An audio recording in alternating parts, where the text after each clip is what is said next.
Sejam muito bem-vindos ao primeiro podcast Que é que se passa aqui, o novo podcast aqui dos Politicamente Incorretos, que vai ter a minha presença, André Ferreira, do Francisco Gomes e da Joana Simões, os atuais membros do blog Politicamente Incorretos, e também vamos usar deste novo podcast para vos mostrar um pouco também das remodelações que vamos fazer então aqui no blog. Agora, em vez de escrevermos os artigos que costumávamos escrever no blog, passaremos então a fazer vídeos de opinião acerca dos diversos temas que existam e que cada um de nós queira abordar.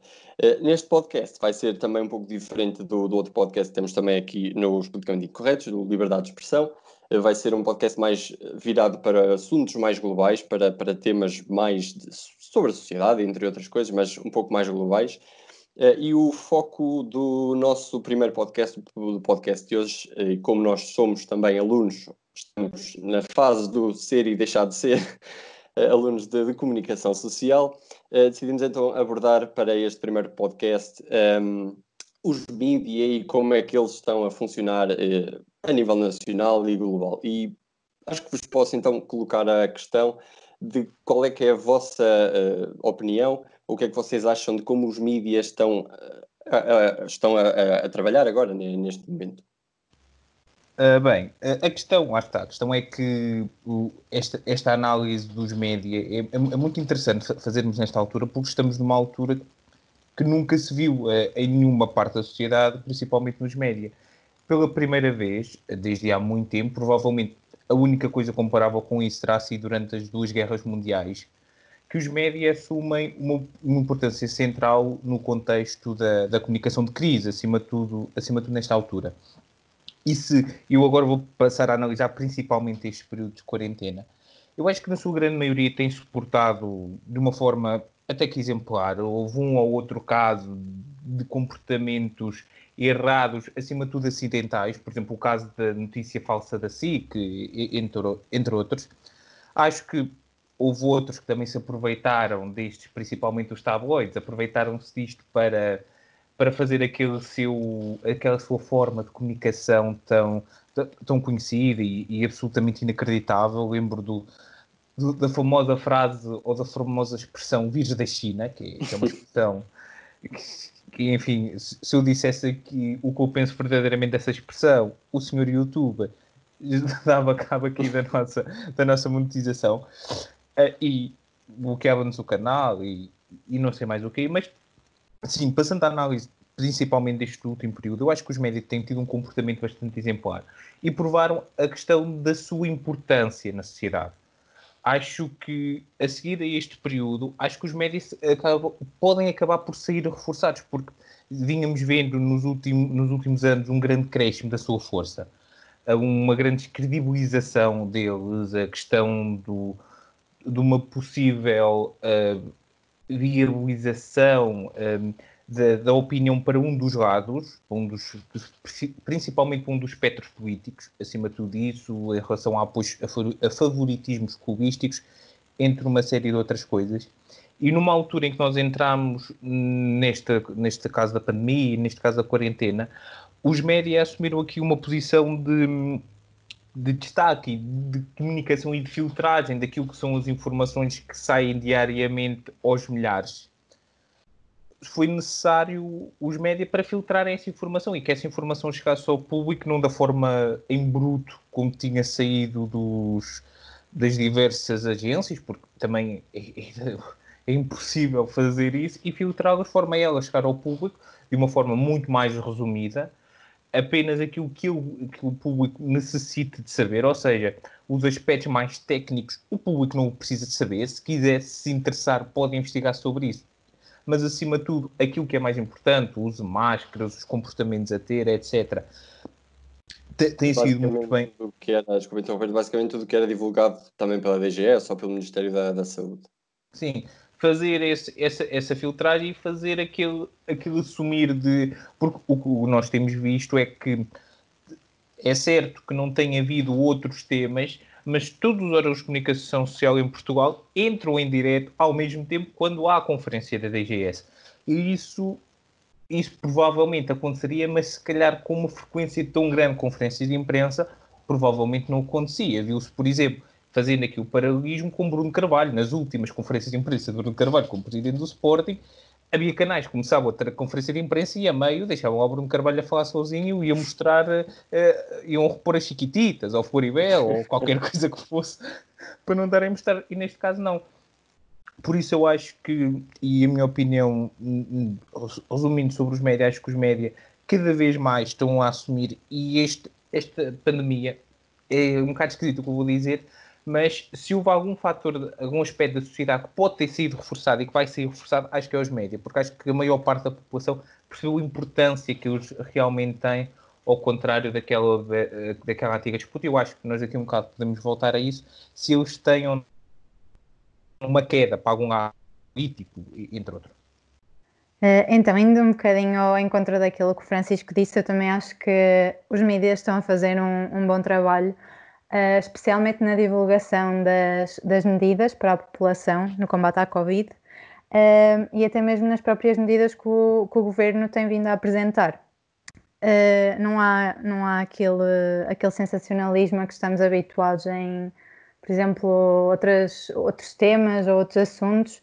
Não tem vindo a ser muito, não tem vindo a apresentar notícias. Sim, exato. Não tem vindo a apostar muito em notícias muito exageradas e tem-se limitado a fazer o seu trabalho da melhor forma. E penso que é isso. A nível nacional, podemos destacar, sei lá, também acho que os jornalistas no geral também estão a fazer um bom trabalho.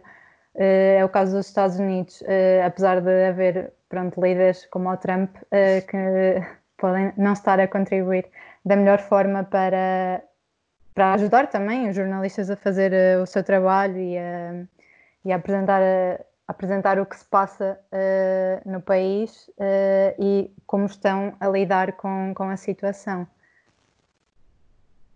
Sim, eu pego nas vossas palavras e vocês já falaram um pouco dos jornais e dos meios de comunicação mais generalistas e aqueles mais soft, por assim dizer, a nível nacional e internacional, mas obviamente que não podemos negar a existência também dos meios sensacionalistas, como aqui em Portugal é o exemplo do Correio da Manhã ou a CMTV, que aproveita-se também deste momento, como o Francisco disse há pouco, que se aproveita um pouco também destes momentos para ter o escândalo também nas suas mãos, que é o que sempre querem ter, para também venderem. Para capitalizar financeiramente, acima de tudo. Exato, uma exato. amostra de capitalização financeira, claro, porque o discurso e o estilo de discurso, eles sabem que vai abranger provavelmente a maior parte do público.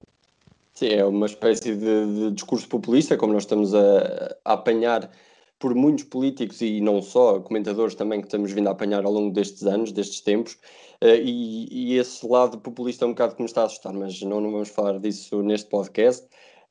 O que eu, se calhar, poderíamos retirar dos meios sensacionalistas é que, principalmente em Portugal, é que, independentemente do estado do país, do estado da sociedade, do que esteja a acontecer, estes meios, como o Correio da Manhã, vão tirar sempre proveito para vender.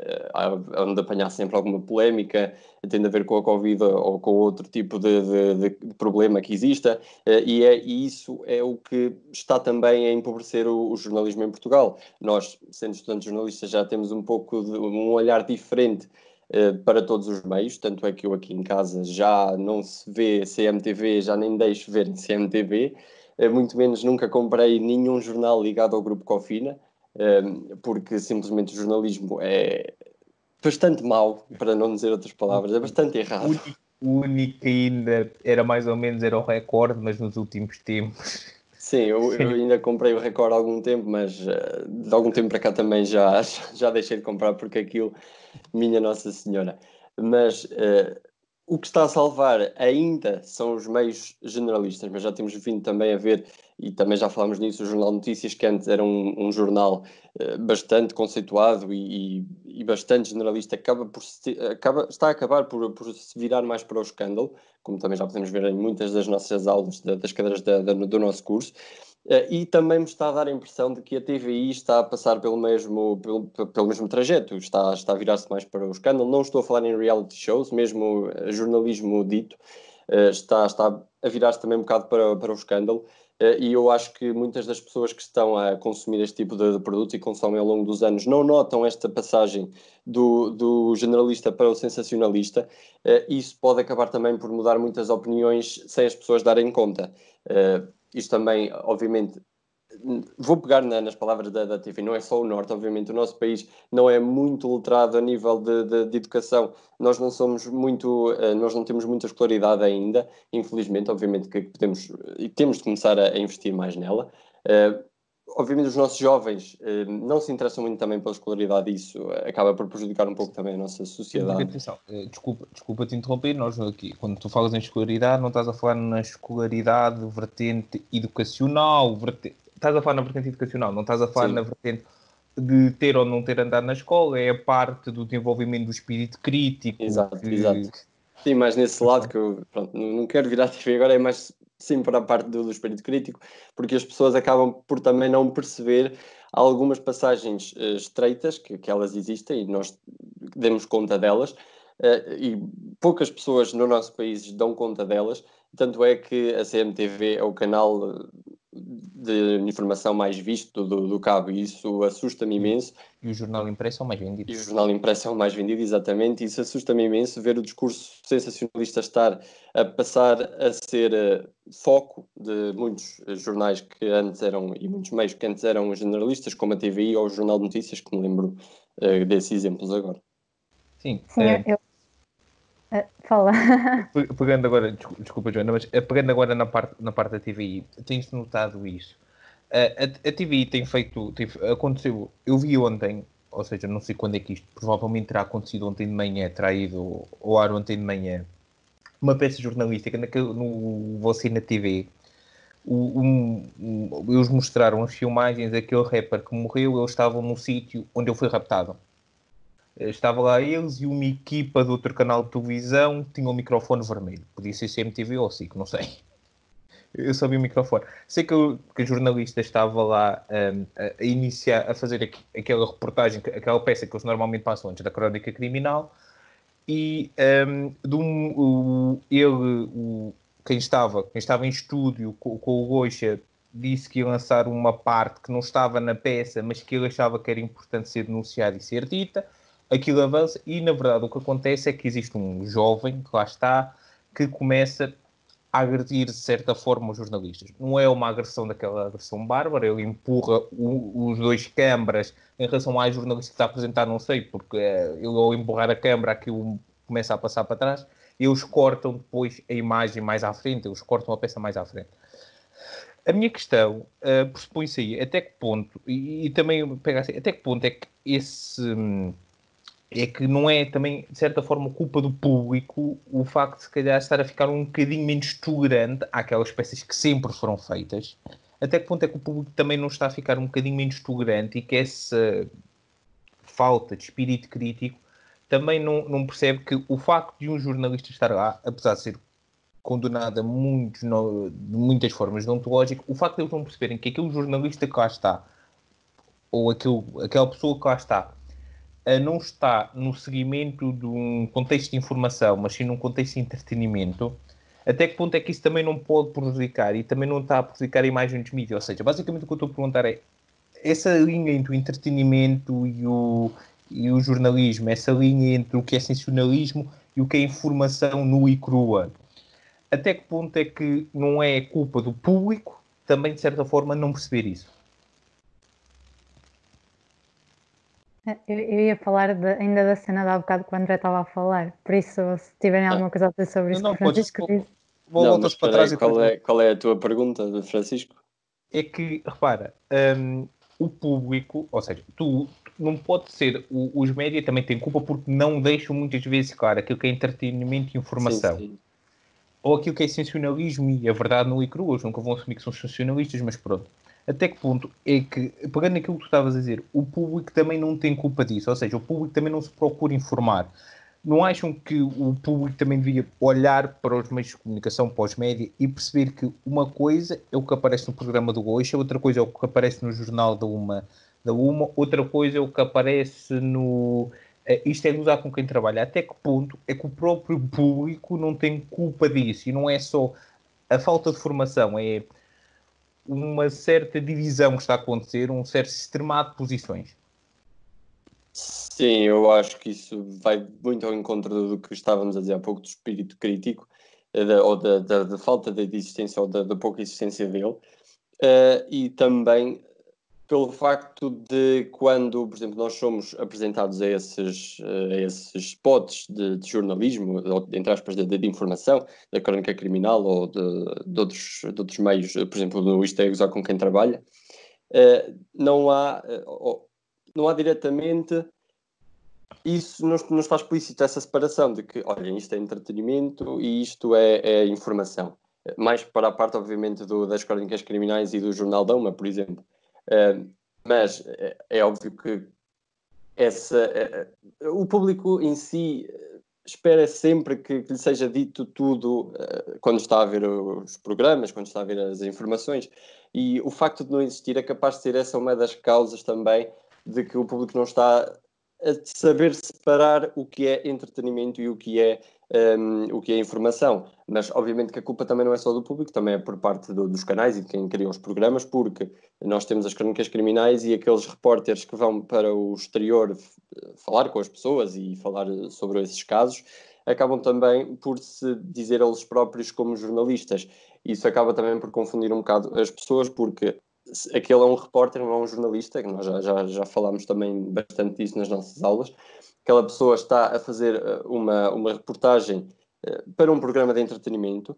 Algumas que eu já reparei são aproveitadas para passar nos momentos de informação, como o Jornal da Uma, o Jornal das 8, mas aqueles spots que passam mesmo no programa do Gosto, no programa no Você Não Estiver no programa da Cristina, as pessoas não percebem que isso é entretenimento, apesar de, obviamente, ser um assunto sério, mas está dentro do parâmetro de entretenimento. Aqui o que eu quero dizer não é entretenimento, não é para as pessoas se rirem com a notícia que está a ser abordada, é mais... É o contexto do programa em que ele está.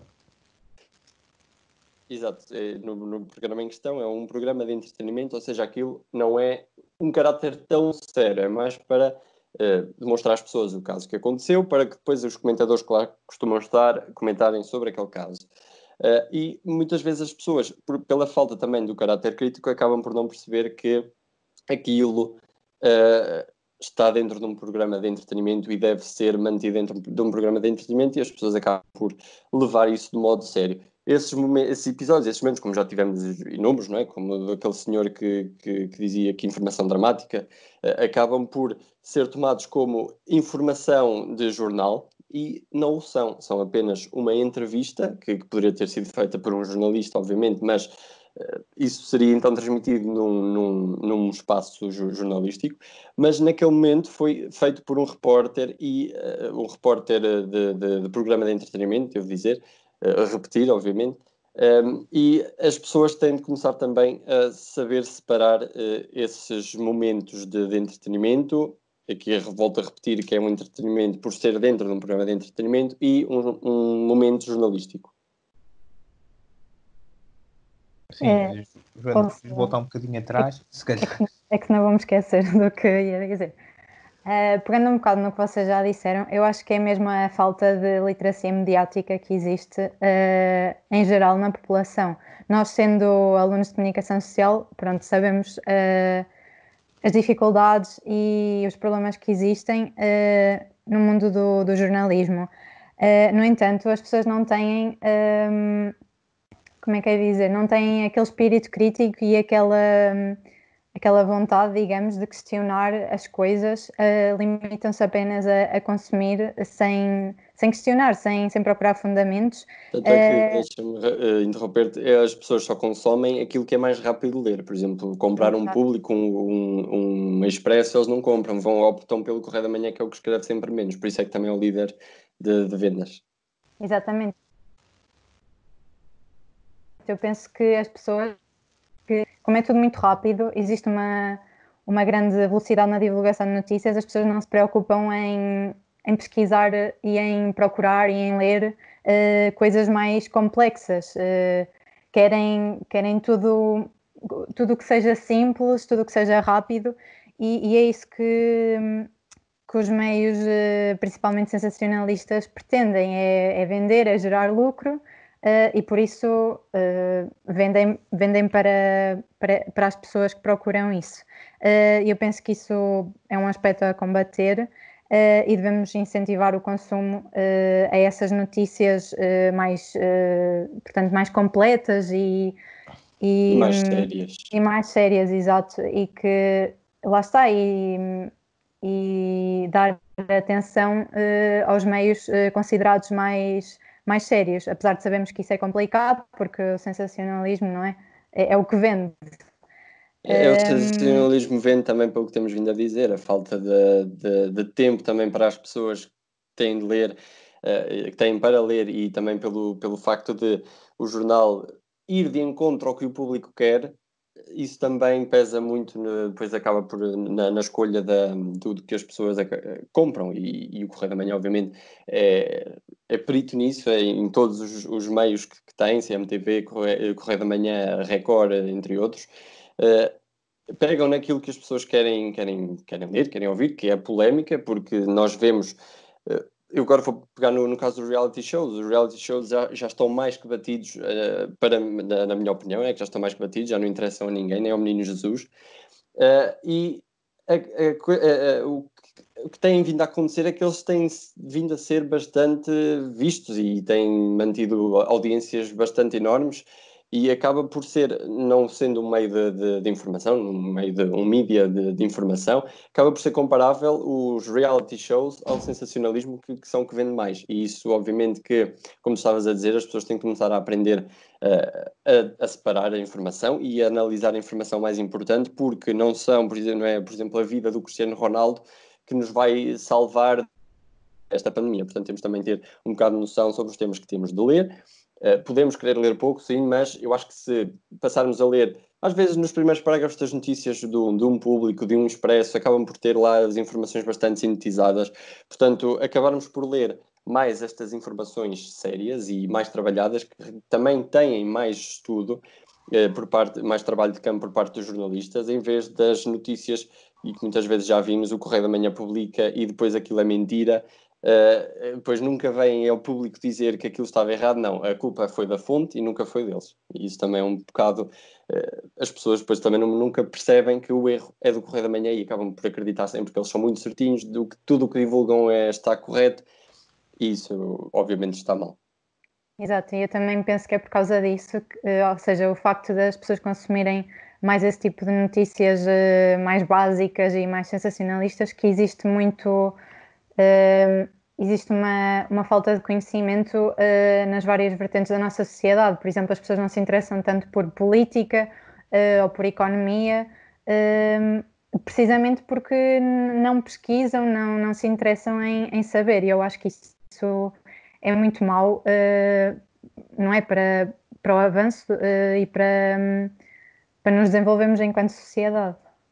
Eu concordo com basicamente tudo aquilo que vocês disseram, mas acho que também, de certa forma, os órgãos de comunicação social, e aqui vamos deixar o Correio da Manhã de fora por causa do sensacionalismo, pegamos nos dois, provavelmente aqueles dois órgãos de comunicação social neste momento em Portugal que são a referência, que é o Observador e o Público.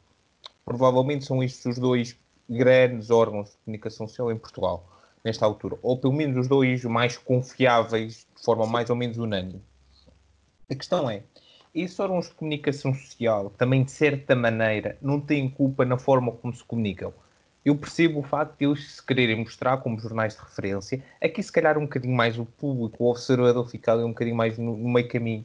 Mas o público quer ser um jornal de referência em Portugal. Isso é óbvio, basta lermos um bocadinho do público para percebermos isto.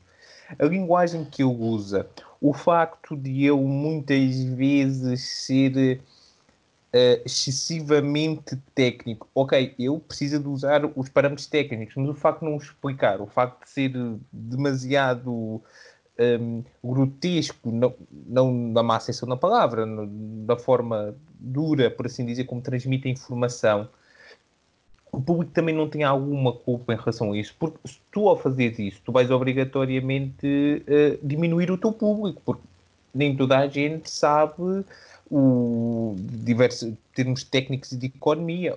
Está bem, tu deves pesquisar, mas o meio de comunicação social também tem alguma responsabilidade em relação a isso, porque não podes pedir a toda a gente que seja economista, não podes pedir a toda a gente que seja um especialista político.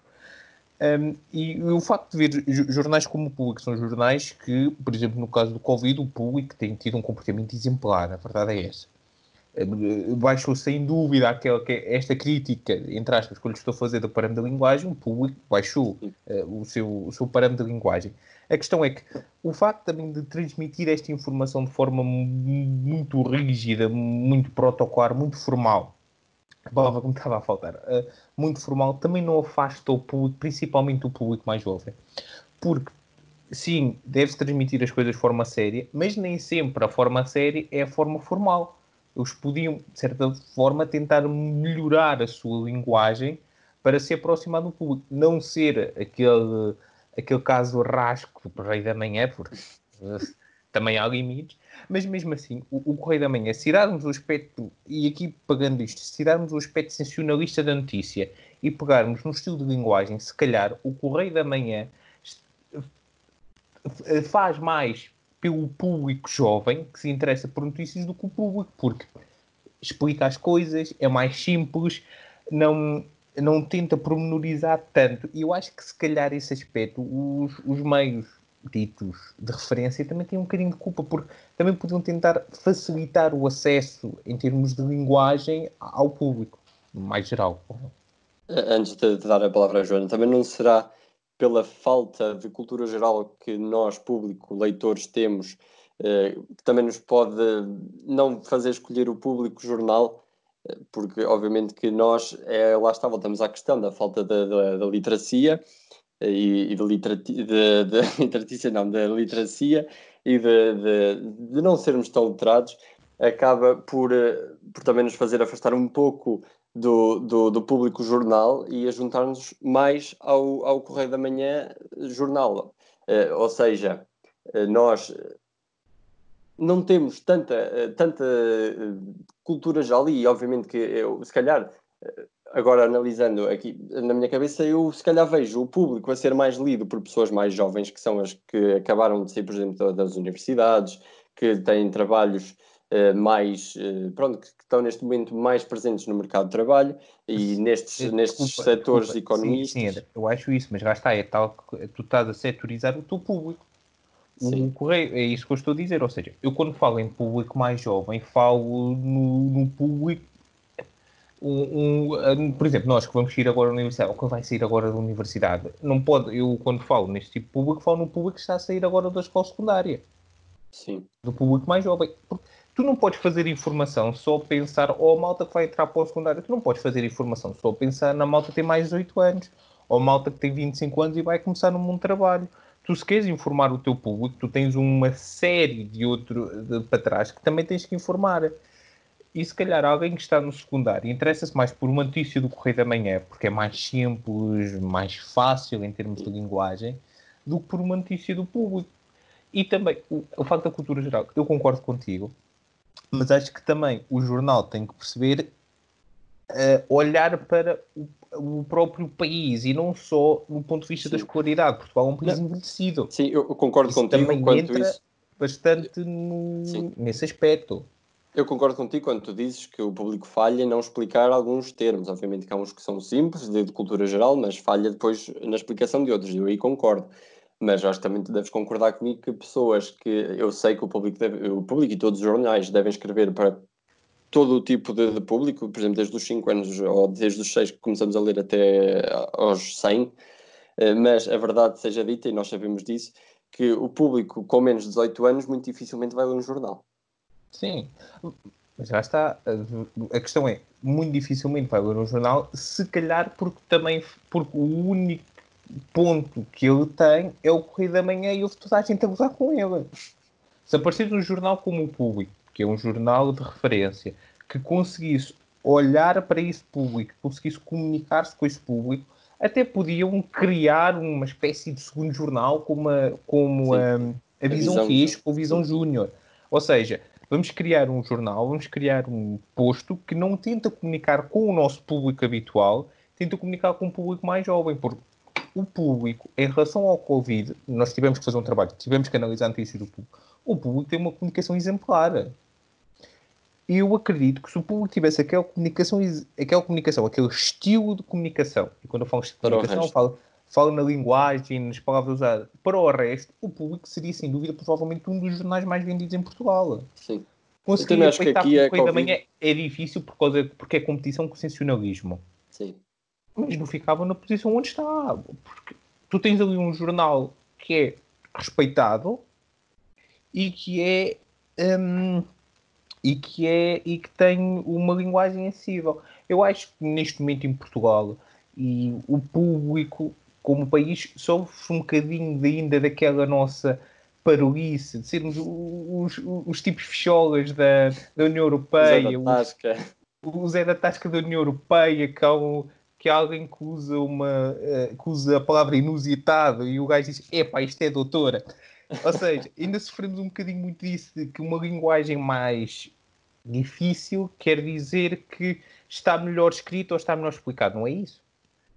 A linguagem mais difícil está exatamente explicada a mesma coisa, só que está explicado para um certo público diferente. Sim, mas lá está, é a falta de cultura geral. E eu, antes de dar a palavra a Júnior, só dizer que, como tu estavas a dizer, se o público passasse a ter esta linguagem que usam no Covid-19, eu acho que a Covid-19 vai ser um marco para o modelo de escrita e modelo de publicação de notícias para qualquer meio de comunicação. Eu acho que vai ser um marco daqui para a frente, eu acho que muitos meios vão mudar. Tanto é que o público, como tu bem disseste, passou por escrever de uma forma mais compreensiva, também, obviamente, pelo facto de que pôs muitas notícias gratuitas que antes eram supostamente para ser pagas.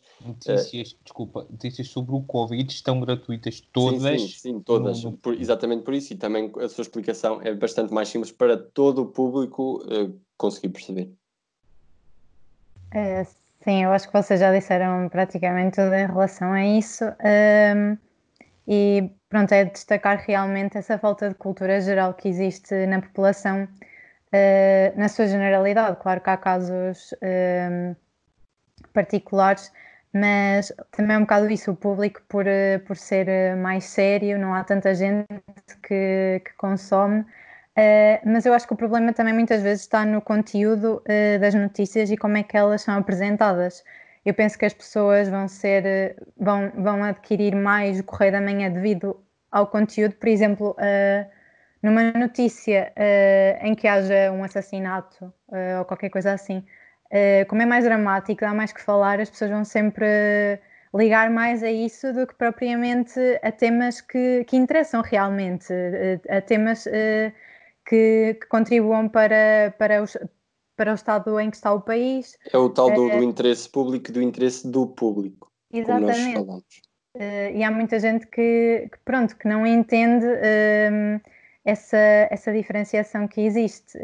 E lá está, acabam sempre por consumir aquilo, digamos, que não devem, em vez de procurarem coisas que realmente contribuam para a sua aprendizagem e para saber mais sobre o que se passa à nossa volta.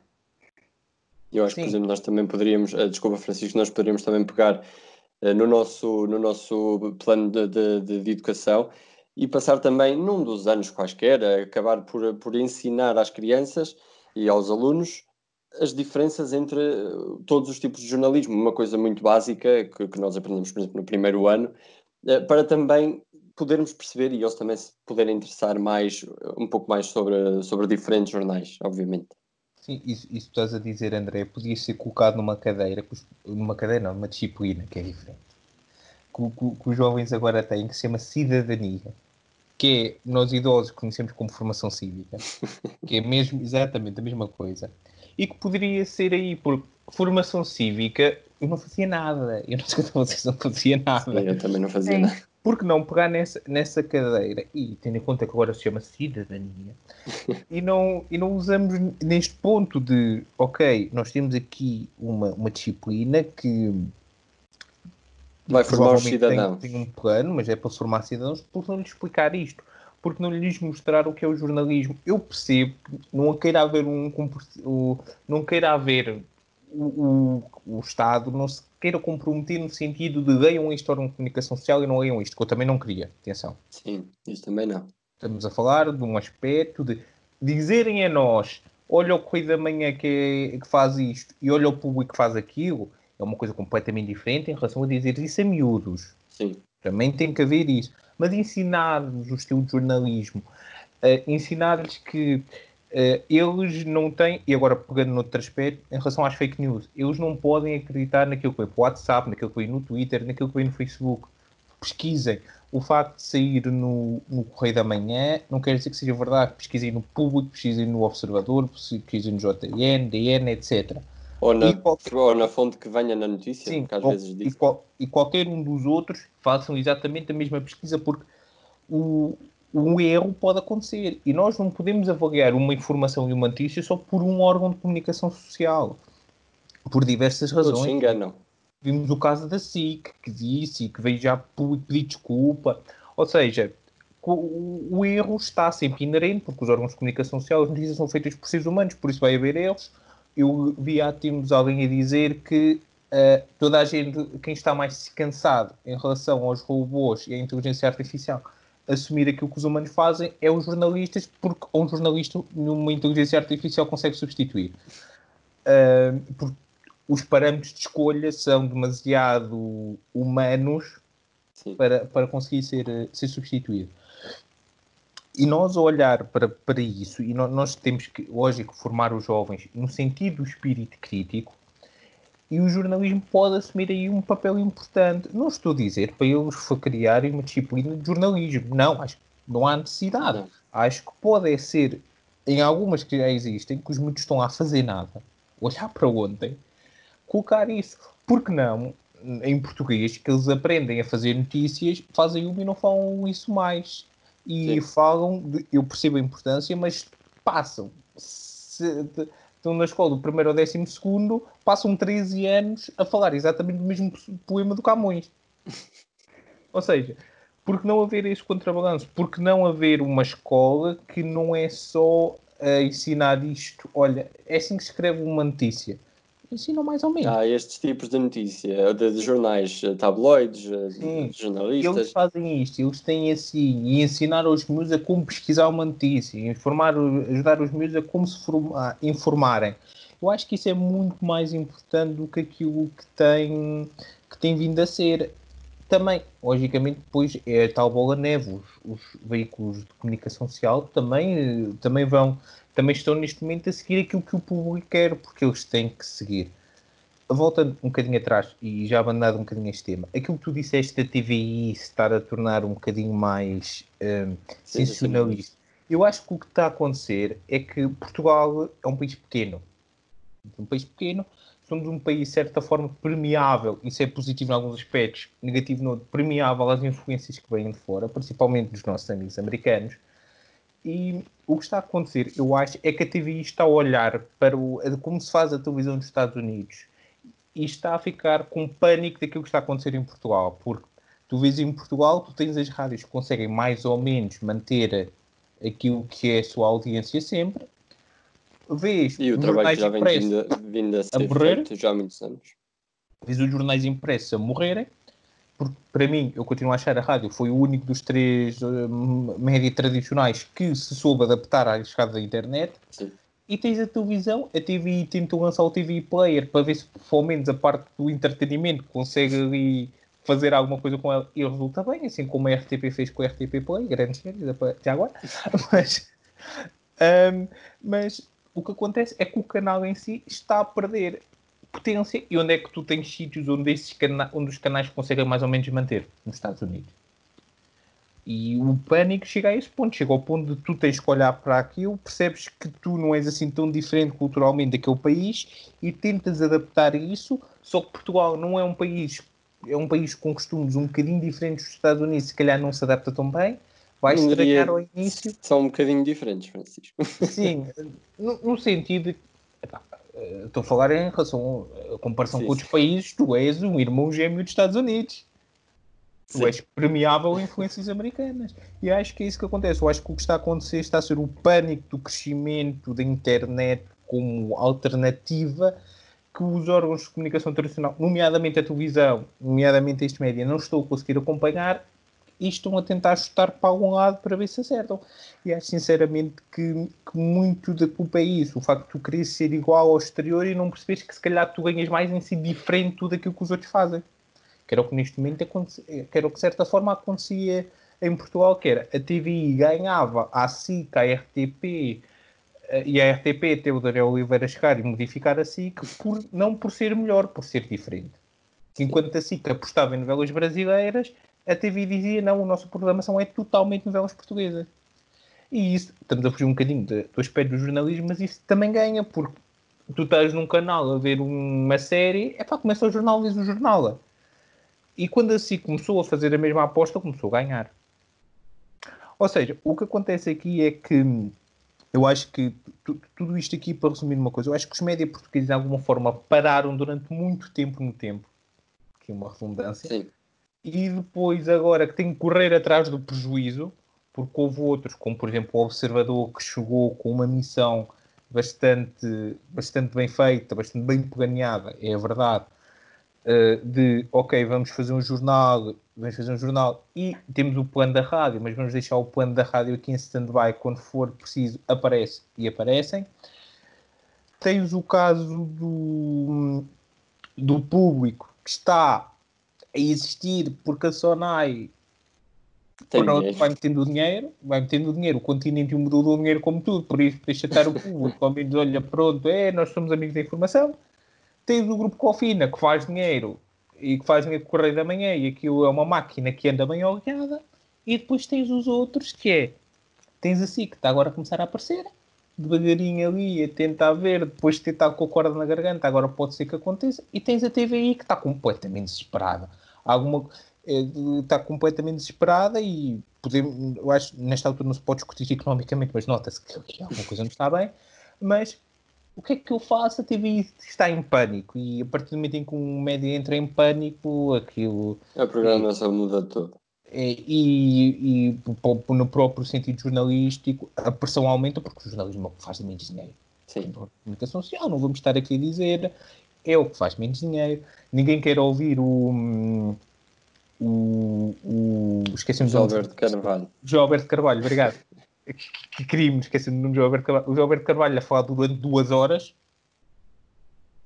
E, ou seja, isso vai haver uma pressão e entrada de notícias sensacionalismo, entrada das fake news, qualquer coisa vai ser desde que consiga aumentar o caso. O caso do Norte parece-me a mim um caso de pânico total da TVI. A TVI quer chamar, a TVI poucos dias depois voltou a fazer a mesma coisa, ou seja, a TVI quer chamar a atenção para si de qualquer forma, e acho que isso também está a prejudicar aquilo que a TVI durante muito tempo foi bem vista na sociedade portuguesa, que é pelo seu jornalismo. Eu ainda ia falar um bocadinho acerca do que o Francisco estava a dizer anteriormente, esse mimetismo que existe na cobertura mediática em comparação, por exemplo, com os Estados Unidos. Eu acho que cá em Portugal não há essa inovação que ainda é precisa, que ainda é necessária para as audiências e para o público no geral, e o desejo deles quererem, de muitos canais, por exemplo, quererem ser diferentes, acaba por os tornar todos iguais, e isso é um problema que é preciso combater. Dando o exemplo da RTP, tem vindo a apostar cada vez mais em conteúdos para os jovens, como é o caso das séries, que se encontram até na RTP Play e nessas plataformas que os jovens acabam por usar mais. Por exemplo, esse é um aspecto positivo e que acho que muitos canais deveriam apostar em algo do género. Lá está, também para desenvolver esse espírito crítico e o gosto por diversos setores, de modo a desenvolver as mentalidades. Acho que é isso que é preciso. Mas lá está, a RTP tem de trabalhar para o público geral, ou seja, a RTP é o único canal que tem de dar qualquer tipo de informação e tem de ter todos as programações de tudo, de séries, novelas, talk shows, ou seja, a RTP é o único que tem de ter o espaço público, como é público, né? Tem de ter, estava a falhar a palavra. É tudo para todos. Exato. Ou seja, acaba por estar a correr bem, sim, na aposta dos jovens, e acho que dos 3 canais, eu não sei muito bem do da SIC, mas os 3 canais RTP foi a única coisa que conseguiu instalar e progredir a nível da internet. Portanto, tem uns espaços online bastante mais... pronto, são melhores do que os da TV ou os da SIC. A TV e o TV Play também. Sim, pronto, só que lá está, a nível de programação, a TVI falha ou peca pela procura do dinheiro, pelo tal reality show, que é Eu acho, a espécie de correio da manhã para a imprensa, é o reality show para a TVI, eu acho que é a que o busca pelo problema, dinheiro. eu acho que o problema está mesmo na falta de qualidade. Por exemplo, enquanto que a RTP tem programas de maior qualidade, a TVI peca um bocado nesse aspecto, porque lá está, procura apresentar aquilo que as pessoas querem ver e não aquilo que as pessoas deveriam ver e que deveriam consumir.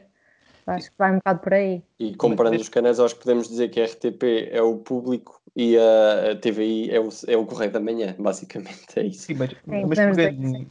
pegando nisso, não acontece vocês não acham que acontece quase como um paradoxo doido na comunicação social em Portugal, que é os órgãos de comunicação social não sabem comunicar a eles próprios? Porque, repara, a TVI pode ter programas maus, mas a pressão mediática e a pressão de publicidade que a TVI faz para o programa faz-se tornar o programa a melhor coisa do mundo. A TVI teve há alguns tempos uma série de produção própria chamada Massa Fresca. Não vamos discutir o que é que se passou ali, ok? Não vamos discutir a qualidade da série. Tinha coisas boas, É mas tinha coisas... questionável, é questionável. Digamos que é uma série... Um tipo vê aquilo, não volta a ver. Não, mas vê. Mas não fica com trauma, fica positivo. Mas a TV comunicou aquilo de forma excepcional. Soube comunicar aquilo. A TV soube pegar numa série e dizer que era uma série que ia aparecer ali na mesma altura dos Morangos com Açúcar e tal, e coisa e tal. Conseguiu comunicar aquilo bem. A RTP tem séries extraordinárias, mas não sabe comunicar. A melhor série que eles comunicaram foi a 1986 do Marco. E era Foi porque era do comunicado, Marco. foi comunicado pelo Marco, porque a comunicação da RTP em relação àquela série tremeu por tudo que era lado. A RTP conseguiu fazer uma coisa única que foi eles lançavam a série episódio a episódio no canal e já tinham a série toda no online. RTP, Só ao 6º episódio que a RTP se lembrou de informar aquilo. O Marco já tinha dito aquilo no início. Mas pronto, são coisas. Não acham que isso também é culpa um bocadinho do canal? Ou seja, a RTP tem séries de qualidade, tem muitas séries de qualidade, é verdade, e mas também não tem também. de não os saber comunicar, porque se não for quem os faz, a comunicação não existe. Repara, o 5 para a meia-noite. Ok, o 5 para a meia-noite tem uma falange de público que criou, não na RTP1, nem na RTP2, curiosamente, foi um programa que migrou de um para o outro, e que tem uma falange de público fiel. Mas quem faz a comunicação, a grande parte da comunicação do 5 para a meia-noite não é RTP, é Filomena Cautela. Sim. E isso não é uma posição um bocado estranha da RTP, ou seja, RTP, ok, RTP não, o objetivo da RTP não é fazer dinheiro, mais ou menos, pelo menos não deveria ser, mas RTP tem a faca e o queijo, o que eu acho é que a RTP tem uma mina de ouro, mas o que a RTP está a tentar tirar é as pedras da mina. Em vez de estar a vender ouro, está a vender cascalho. Não acham isso um bocadinho que isso aí devia ser melhorado nos órgãos de comunicação? Ou seja, se temos uma coisa de qualidade, temos que saber comunicar, ou temos que saber comunicar aquilo que nós temos. Porque, tirando a TVI e a SIC, a RTP que surge ali e que devia surgir e que tenha qualidade, não sabe comunicar. Eu acho que também acontece um bocadinho com o público, ou seja, o público tem a qualidade, mas não sabe comunicá-la. O Correio da Manhã não tem a qualidade e sabe comunicar. A TVI não tem a qualidade e não tem a qualidade para nós. Atenção. Sim. Não tem a qualidade. Mas sabe comunicá-la.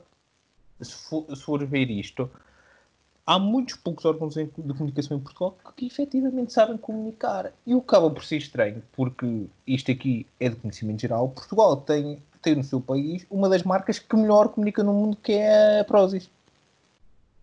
Ou seja, alguma coisa está esquisita num órgão de comunicação social que não saiba se comunicar a ele próprio, o que é um bocado esquisito, não acham? Olha, não acham nada. Sim, eu acho que, ou seja, não há nenhum meio em Portugal, se calhar tirando a Prozis, que não tem os dois, seja, o produto bom e a comunicação do produto também ser boa. Como tu já exemplificaste muito bem, a TVI, na nossa opinião... Calhar tens a rádio comercial. Sim, também. Pronto, lá está, mas são poucas, porque dos tantos meios que nós temos em Portugal, não há nenhum que tenha boa qualidade de programação e de produtos a vender e boa qualidade também a promover esses produtos. Obviamente depois acabamos também por ter essas peças de qualidade, não só no global todo, não é? Mas também na informação, que foi isso que nos trouxe aqui, desviámos aqui um bocadinho, mas é exatamente isso que também acaba por levar também de arrasto, porque não há dinheiro para fazer, por exemplo, o programa do Gocha, não vai haver dinheiro também para fazer o Jornal da Uma ou o Jornal das 8, porque a TV, sendo um canal de entretenimento, vai tentar apostar sempre mais no Você na TV do que no Jornal da Uma. E se nós estamos a ver agora, o exemplo da TV é um exemplo, né? Nós não sabemos a nível monetário, também não estamos aqui a lançar valores nenhuns, mas pelo que estamos a ver, há ali algumas falhas da TVI, que começam, por exemplo, logo às 10 da manhã, que é quando começa o Você na TV, ou 10 e tal, e vai por aí abaixo. Portanto, há uma falha de investimento e depois, obviamente, se calhar aquilo que eu disse há pouco da TV estar a parecer um pouco mais sensacionalista a nível de informação agora, se calhar acaba por ser também um bocado por aí, por esse lado da falta de investimento que há na informação. E enquanto que a SIC e a RTP têm, a RTP através do Estado e a SIC através agora das suas audiências que está a ganhar, a TV, pronto, acabou por, ao perder, não é ter perdido a Cristina Ferreira, porque eu acho que a Cristina Ferreira não era a mina de ouro da TVI, mas o facto de ser a Cristina Ferreira, a TVI parece que ficou ali, é como quando alguém se separa da esposa, não é? Fica ali uns momentos ainda a marinar sobre o assunto, sem fazer nada da vida, e é um bocado isso que a TV está a sofrer agora. Não só a nível de programação em geral, de novelas, séries, programas de entretenimento, mas também vai acabar por parar na informação. Não sei se a Joana quer acrescentar mais alguma coisa sobre isto. Eu ia só acrescentar que eu acho que isso que vocês têm estado a falar tem a ver muito também com a quantidade de programas. Eu acho que, por exemplo, nós se olharmos para a TVI, a programação é baseada no telejornal e em telenovelas. Se olharmos para o caso da RTP, nós temos uma variedade de programas maior. Eu acho que também vai um bocado por aí a publicidade a esses mesmos programas. Portanto, eles têm de selecionar aqueles que deem mais audiências, não sei, talvez seja um bocado por aí, porque nós somos bombardeados constantemente, por exemplo, na TVI, com publicidades ao Big Brother e a telenovelas E aos calcitrinhos. Sim, e telenovelas que muitas das vezes até são repetidas e que são de anos anteriores e que estão constantemente a passar. E vendo bem, enquanto que, por exemplo, as séries que a RTP, pegando no exemplo da RTP, olhando para as séries que a RTP produz ou transmite, todas têm histórias diferentes, enquanto as novelas que a TV transmite, parece que a história é sempre a mesma desde a primeira que fizeram lá nos primórdios da TVI até agora. Era isso que eu também queria... Diz, Francisco. É a forma de construção. Eu percebo o que é que vocês estão a dizer e já te passo a palavra, Joana, é rápido, mas já está. O problema é que, ok, são coisas diferentes e a RTP consegue inovar por causa de uma parceria que fez com uma produtora que eu não sei quem é que é, não me recordo o nome, mas é que tem feito as séries todas. Sim, a RTP está a inovar, mas a questão que eu falo não é de saber publicitar em si próprio, é que, por exemplo, na questão do online, a TVI sabe muito bem se publicitar. A RTP está ali no... Não consigo, tenho medo. Ou seja, o que acontece é a TVI nitidamente sabe que tem caras da estação, a RTP também as tem, só que a TVI sabe usá-las e a RTP não. Sim, se formos a ver por aí, isso é verdade. Não, é tal questão tu tens, basicamente acho que isto, da comunicação social, dos médias no geral, é um grande jogo de xadrez. Tens que saber usar as peças. Há uns que sabem, há outros que não sabem. E por muito bom que tu tenhas, tu podes só ter rainhas, que são os que andam mais, né? Xadrez, não sei. Podes só ter rainhas no teu tabuleiro e o outro só ter peões, mas se o outro souber usar os peões e tu não souber usar a rainha, Pá, não há milagres. Sim, Não há milagres. por aí. Mas agora vou separar um bocado, vamos sair dos jornais tradicionais, por assim dizer, de informação tradicional, e queria-vos também perguntar sobre que dissessem a vossa opinião também sobre aqueles sites chamados de fake news que estão a ocupar bastante da nossa sociedade e do nosso Estado, com a publicação das tais notícias falsas que muitas vezes são encontradas, já vi uma vez, ser encontrado num Correio da Manhã, por exemplo. Queria saber o que é que vocês acham sobre o aumento destes meios de comunicação falsa e se isso é causa de termos uma internet tão aberta ou se é mesmo da própria sociedade que não sabe, não é bem diferenciar, mas se calhar optar pela sua escolha por uma informação melhor, ou pelo menos de ver se aquele site é fidedigno ou não.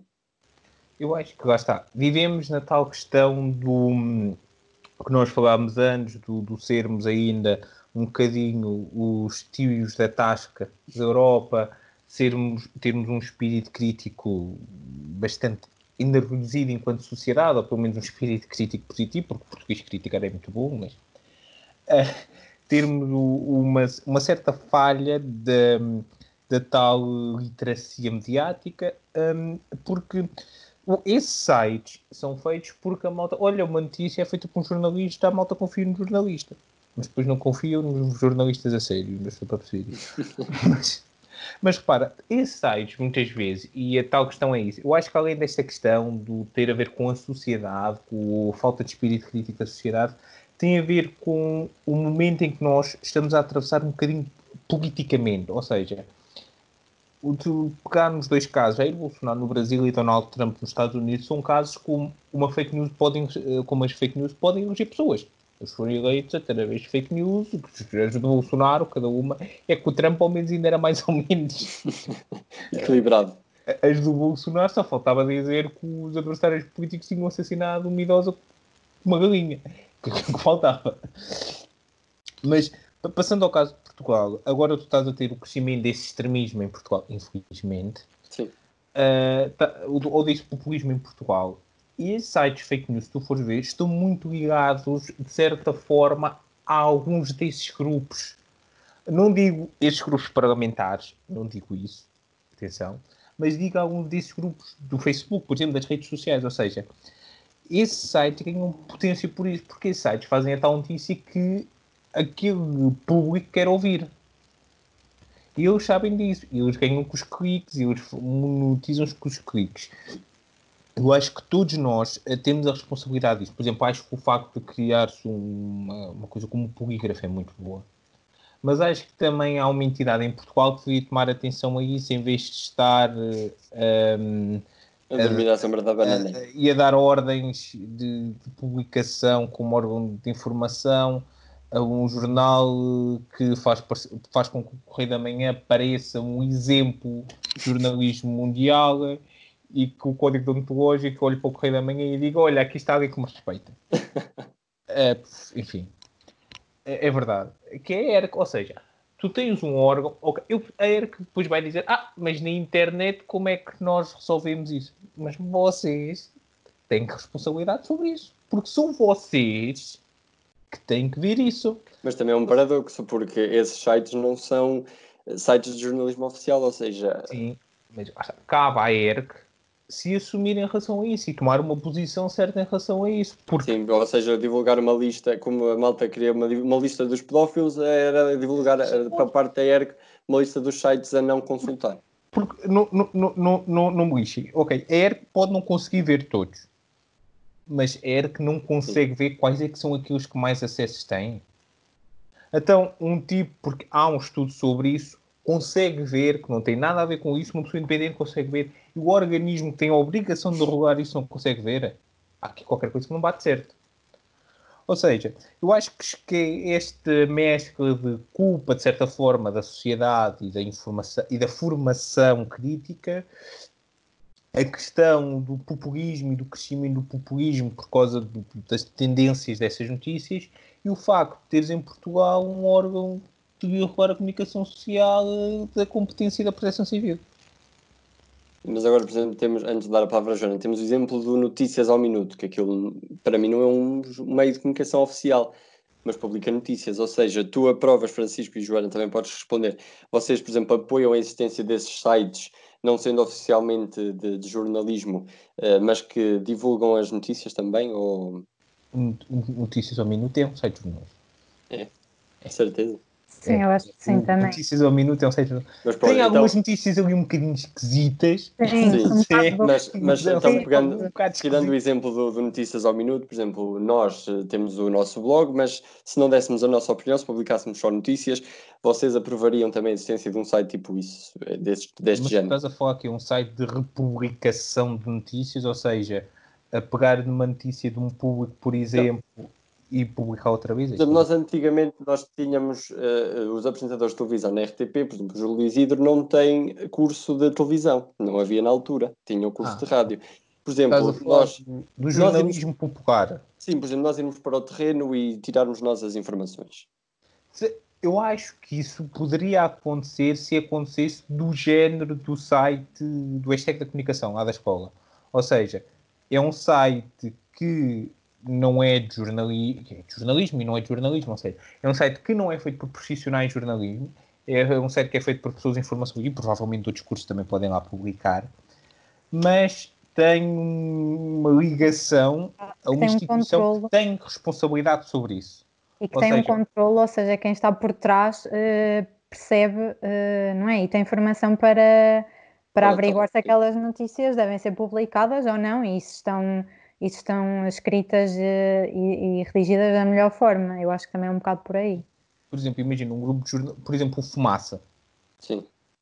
Se quisesse colocar reportagens populares, o Fumaça podia, porque o Fumaça é um grupo de jornalistas encartados. Eu acho que sim, esses sites podiam aparecer, mas quando termina ou ligação a uma instituição que tenha a responsabilidade disso, uma instituição de universidades, por exemplo, que a maior parte das universidades que têm comunicação social tem um espaço de jornalismo, ou, noutro caso, em relação a um jornalista com anos de carreira que tenha a tal autorização, tenha tal cartãozinho jornalístico e que possa fazer, ou seja, que haja uma supervisão de alguém efetivamente da área. Lá está, para vocês era ideal, mas se, por exemplo, a ERC, que é quem regula a comunicação, se impusesse mais neste espaço, que é deles. Sim, porque é o espaço deles, repara. Uma malta discuta, porque é que o sindicato da carteira não faz? Porque não podem. Ou seja, existe uma entidade que foi responsabilizada por isso. Diz lá no nome, entidade reguladora da comunicação. Sim, falha em muitas coisas. Falha no reguladora, porque é só a entidade da comunicação. Por exemplo, recentemente, não sei se vocês leram o editorial do Fumaça sobre a ERC. Ainda não tive a oportunidade de ler, mas ouvi. Eu já li, aquilo parecia que o McGregor tinha apanhado uma criança na rua, uma tareia desgraçada, e que ali está de tudo, ou seja, tu não podes exigir, e a questão da ERC é, a ERC preocupa-se com a questão da periodicidade, a ERC preocupa-se com a questão de ter lá o nome do diretor na página central do jornal, a ERC preocupa-se com isso, mas a ERC não se preocupa com a notícia ter o nome ou não ter. O diretor do jornal, se for o João, o Adriano ou o Tomás, é a mesma coisa. Não muda em nada. O nome do jornalista muda. O facto de um jornal publicar uma notícia, ou um órgão de comunicação publicar uma notícia 3 em 3 dias, 4 em 4 dias, ou de uma numa semana, não muda em nada. Porque o único que sai prejudicado é o órgão de comunicação social, porque está a perder dinheiro. Sim. E a tal publicidade que ajuda no algoritmo, etc, etc. Agora, o facto de tu teres um site identificado como um site de informação, que a ERC considera um site... Atenção, uma coisa era, a ERC dizia em relação ao Notícias Viriato, que é o site discutido, não sei se vocês já ouviram falar. É um site que se discute como ser um site de informação. É uma espécie de observador de extrema-direita. Basicamente é isso. Ou direita radical, para não ficarem chateados. Xiste. Eu não digo nada disso. Estou a brincar. Isso é um gajo mais azul. Agora fizeste-me perder o que eu estava a pensar. Estavas a falar no Notícias Viriato. A ERC considerou Notícias Viriato como um órgão de comunicação de informação.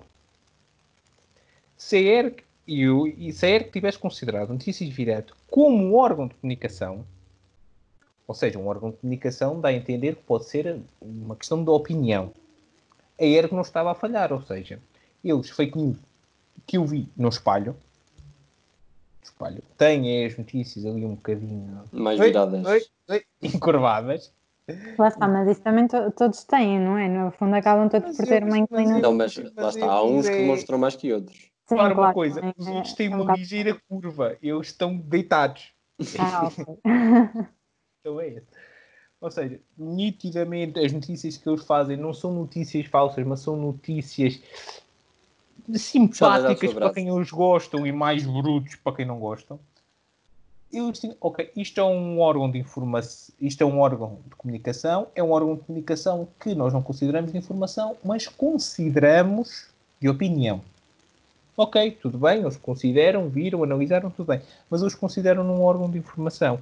Isso abre portas a, e bem o que está a ser discutido por algumas pessoas, que é, agora qualquer órgão de informação pode e tem legitimidade para fazer uma notícia com pode dizer comunicação. E a questão é, tu não pode, como é que exige um órgão de comunicação que tenha o nome de jornalista, que respeite os dias em que vai publicar, etc, etc. Mas não respeita o base do código de jornalismo. E depois tens a comissão do código a dizer, atenção, isso não é assim, está bem, pronto, até à próxima. Isto não pode acontecer. Eu acho que se tu tens uma entidade como essa entidade tem que agir. E não pode agir só no que lhe interessa. A ERC não pode agir no Super Nanny e não achar outras coisas graves, porque se a ERC acha que o Super Nanny é mais grave do que, por exemplo, o Bombeiros 24, alguém está a ser estúpido e de certeza não é SIC. Aqui. Enfim. É isso. As coisas têm que mudar. Tá? Por falar nisso, qual é a vossa opinião sobre a ERC? Minha opinião sobre a ERC é que lá está, devia mostrar mais presença em campo, por assim dizer, estar mais presente na análise e na averiguação de inúmeros programas, de inúmeros conteúdos que são publicados. Ok, que no online é muito vasto, mas caramba, contratem pessoas que tomem atenção a esses locais também, porque obviamente já vimos e bem que na televisão não agem, na imprensa não agem, na rádio não agem, ou quando agem não é da melhor maneira, então no online acho que não vou dizer mais, porque é a tal bola de neve. Eles são uma entidade, vou ser exatamente direto na palavra, são uma entidade incompetente no trabalho que devem fazer, e eu acho que ou há mudanças que já deveriam ter sido feitas há mais tempo, ou então o nosso espaço de comunicação vai continuar igual por muitos e muitos anos, e se calhar se pegássemos na tal educação que estávamos a dizer há pouco e a levássemos para a ERC, eu acho que aquilo poderia ter algumas melhorias. É tal questão, isso que tu estás a dizer, a ERC age quando não age e quando deve agir está a dormir. Isso o ERC passou uma das maiores vergonhas há uns anos, quando um senhor decidiu processar um jornalista por ter feito uma piada sobre isso. A ERC foi dizer na fase de averiguação que sim, considerava que aquilo não devia ser, e o juiz disse, temos pena, é uma piada, aguente-se. Ou seja, a ERC conseguiu extraordinariamente não ser tida em menor conta naquilo que é da sua alçada. Ou seja, coisa muito bonita, que agora, pelos vistos, conseguiu com o Super Nanny. Parabéns, uma vitória para a ERC. Primeira em 35 anos, não sei, não, a ERC nasceu no início de 2000. Mas, enfim, eu acho que, e agora, se calhar, vamos dar uma última rodada para concluir, não? Eu não sei se a Joana tinha alguma coisa a dizer sobre a ERC antes de darmos a última rodada. Não, era só mesmo acrescentar que, exato, que a ERC devia estar mais presente nessa regulação e ver, lá está, no online é muito complicado, mas, por exemplo, na televisão ou nos meios impressos, estarem mais atentos e verem o que é que se pode melhorar, porque no fundo se são uma entidade que regula, acho que é isso que devem fazer precisamente. Eu acho que o papel não está a ser cumprido devidamente. O resto vocês já disseram, eu concordo. Até e lá está, eu pego nas palavras da Joana, e eles deviam agora preocupar-se mais no online do que mesmo na TV, na rádio ou na imprensa, porque Exato. eu acho que, pronto, Correio da Manhã é sensacionalista mas eu acho que não é muito exagerado, como por exemplo alguns tabloides que existem no Reino Unido, por exemplo. Comparação com os tabloides do Reino Unido, o Correio da Manhã é o menino couro. O Correio da Manhã é o público de lá. Mas lá está, a ERC deve começar também a olhar para o online, coisa que o Polígrafo está a fazer e não é uma entidade de comunicação. E lá está, obviamente que temos de ter... Isto está a dar uma confusão no Polígrafo, aquilo é ameaças todos os dias. Mas está a fazer o trabalho Está a que fazer o a trabalho entidade deles, devia atenção, a fazer. questão não é essa. Não A está. questão é que, desculpa, eu não achava bem que o Pinto Balsemão tenha mais feito pelo jornalismo em Portugal do que a ERC. Exato. Não é normal. E quem nos dera ter mais polígrafos, porque só um espaço também é complicado Agora também de tens analisar. um observador, um fact-checking. Sim. Sim, agora muitos meios de comunicação estão a optar por esses fact-checkings. Também o próprio Facebook, acho que teve até uma parceria com uma empresa que também está a tentar... Google também. Exato, a Google também, portanto, sim, temos de começar a ver também isto, com o Donald Trump sempre a falar em fake news, isto acabou por se alastrar a todo o mundo. Claro que já vinha um bocado antes, mas com Donald Trump isto surgiu-se mais na sociedade. Porque acho que é o primeiro grande exemplo de como as fake news Público, influenciam o primeiro grande exemplo público, sim. Os outros eram mais às escondidas. Sim, mas o grande exemplo em como a fake news influencia uma sociedade a votar. Até, Exato. aliás, as fake news, podemos, se calhar outro tema não são daí, as fake news garantiu a independência de Portugal. Lembras-te bem? No caso de D. João Mestre Tavis, quando... Lá está, movimentos radicais. As fake news provocam movimentos radicais. Nós estávamos com os espanhóis e os portugueses, olha, vamos lá. Não foi. Tu não sabes a história de Portugal. D. João Mestre Tavis não. Manteve a independência. Alguém não sabe a história de Portugal. Vou estudar agora, para o próximo podcast. Isto não vai História falar. de Portugal. Nada por... Vamos para a última rodada. Francisco, o que é que queres perguntar na última rodada? Ótimo, com tanta brincadeira acabei por me esquecer. Vamos a falar das fake news, da ERC, do posicionamento. Já que estamos há 1h15.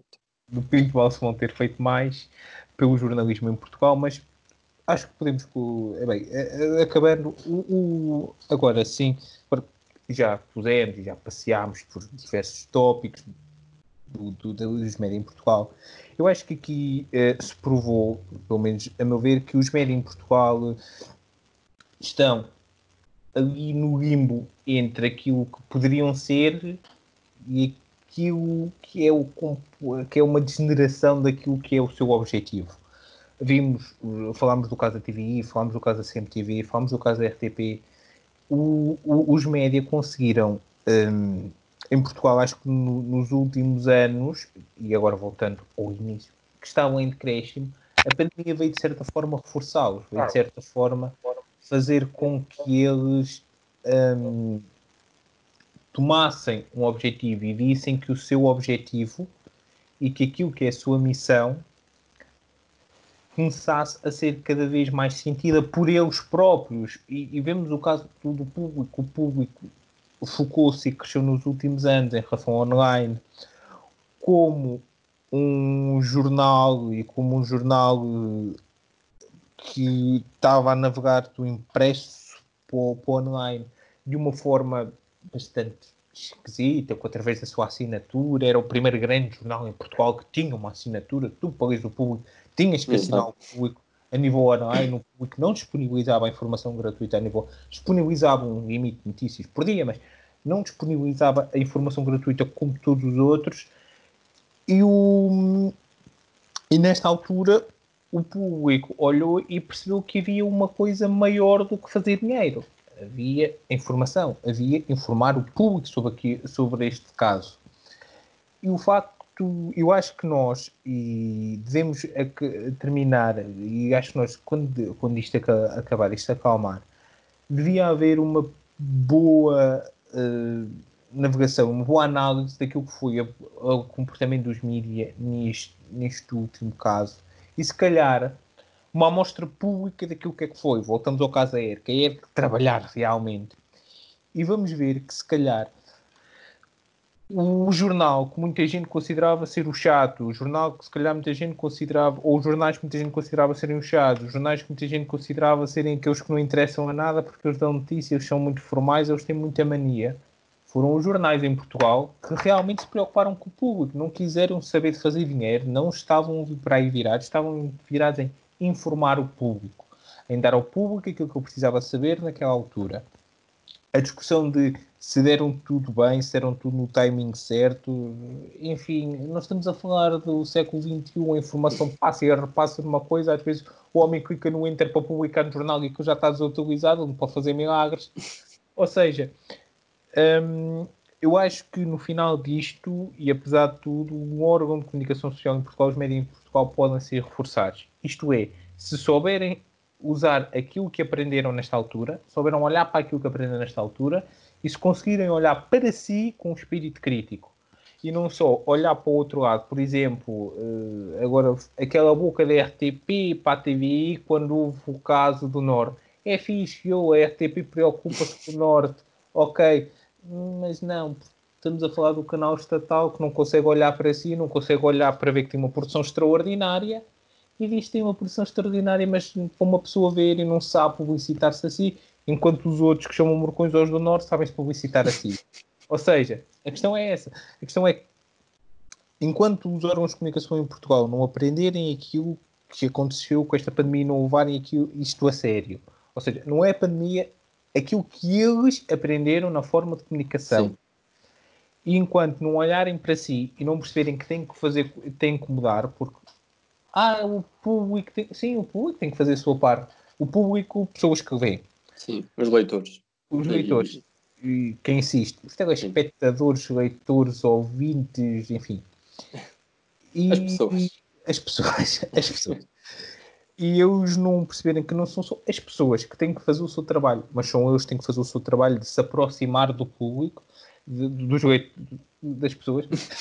Peço desculpa. É complicado. Tem que fazer o seu trabalho de mostrarem que tem que fazer o seu trabalho de mostrarem que, ok, nós comunicamos, nós temos exigência, nós queremos ser os melhores do mercado, queremos cumprir o código deontológico, mas estamos preocupados com vocês, estamos preocupados com vocês percebam a informação que nós queremos passar. E não precisam de entrar em sensacionalismo.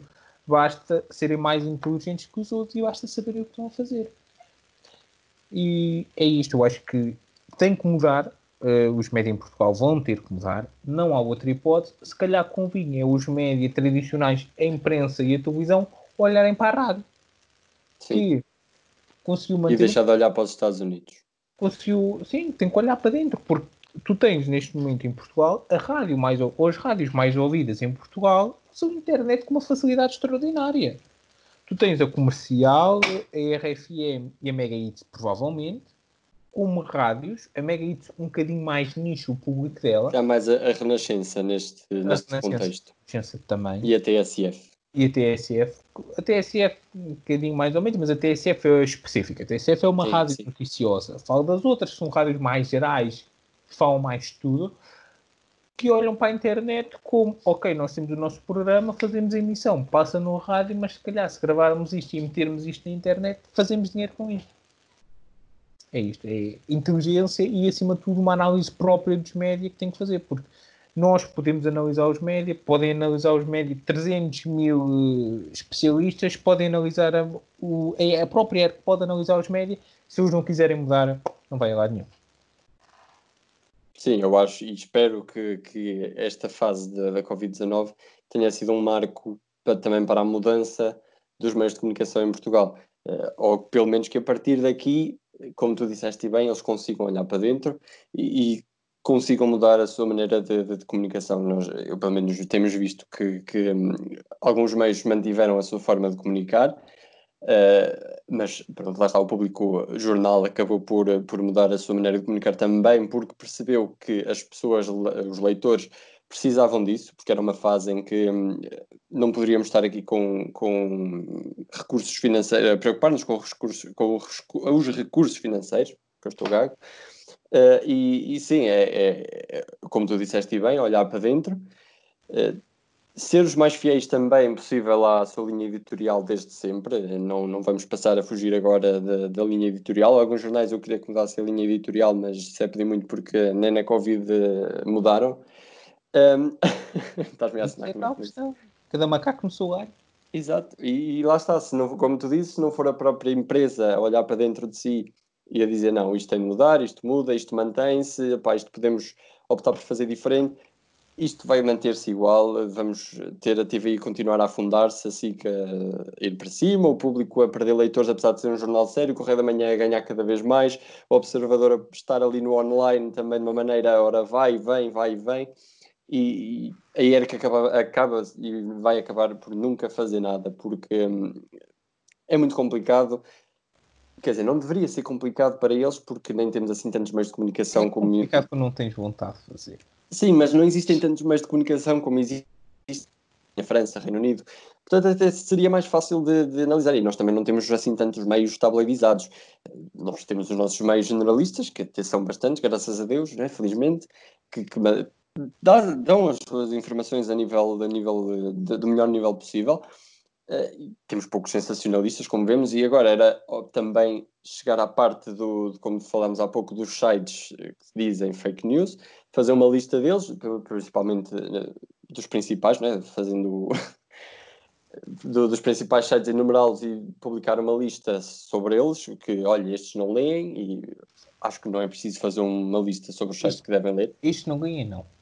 Peço desculpa. Não, mas pronto, estes não aconselhamos a ler. Sim, estes não não lemos, estes... tem aquele sonzinho um bocado esquisito.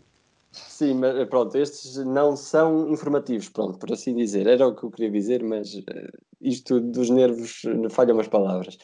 Mas sim, é o tal fazer sempre uma listinha de mostrar ao público, olha, estes sites não são de informação oficial. E acabavam também por informar as pessoas e estavam a fazer o trabalho deles, que é isso que é importante. Há pouco é a entidade que regula a comunicação e está a falhar bastante e já há muitos anos. E pode ser que a partir de agora, não acredito que vai acontecer, mas a partir de agora consiga mudar, consiga olhar também para os meios e ver, olha, estes não agem desta maneira, cuidado com o que publicam, e os meios também começarem a partilhar algumas informações mais sérias e mais corretas. Só acrescentar, sim, eu acho que o importante agora, no contexto desta pandemia, seria importante fazer uma análise detalhada dos principais órgãos de comunicação social e ver as debilidades e os aspectos positivos que conseguimos observar durante este período e ver o que é preciso melhorar e o que é que está bem e o que é que está mal. Eu acho que isso iria ajudar em muito a cobertura mediática e a forma como as notícias, média e a sociedade, exato, a reinventarem-se e a transmitirem, exato, e a transmitirem ao público uma informação mais credível, mais objetiva, e trabalhar nesse sentido da melhor maneira. Sim, e sim, a mudança da comunicação em Portugal tem havido. Pedimos desculpa agora por este momento, mas recebemos aqui uma informação um pouco. Já deves ter sido que a Joana disse. Natural. Mas sim, a Joana tem razão. A Joana. Aquilo que a Joana disse é basicamente o que tem que ser feito. É que tem que haver uma mudança interna na comunicação social, tem que haver uma mudança interna nos médias em Portugal, senão vamos continuar no tal. Ei, olha, nós estamos na cauda da Europa. Olha, nós somos assim. Epá, está bem, nós somos assim. É bom termos esta nossa cultura, é bom nós termos este ADN. Epá, vai a chatear outro. Mas temos que ter calma e temos que ver que se calhar este assunto é mais importante do que aquilo que nós... E tanto sim. É que as pessoas perdem também a credibilização nos mídia, também porque eles próprios não se credibilizam eles próprios. E é isso que também eles têm de ver. É tal boa, né? Isto vai andar assim até haver um órgão de comunicação social que se consiga impor e consiga se impor... Ou algum organismo que regulamente. Esperemos que não seja um organismo estatal. Sim. Isso. Sim. Eu acho que Isso deixamos para os nossos amigos brasileiros, Jair Bolsonaro e companhias ilimitadas. E podemos então dar por terminado este primeiro podcast, um bocadinho longo, se calhar, mas Sim, mas não sabemos como é que os outros falámos vão de ser. Isto é tudo, assim. sim. Falámos de tudo que foi o essencial, portanto, e esperamos que sim, que gostem, que nos ouçam e estamos aqui já na próxima semana com outro tema, ainda vamos ver qual, e até para a semana. É exatamente. Até para a semana. É isso, até para a semana.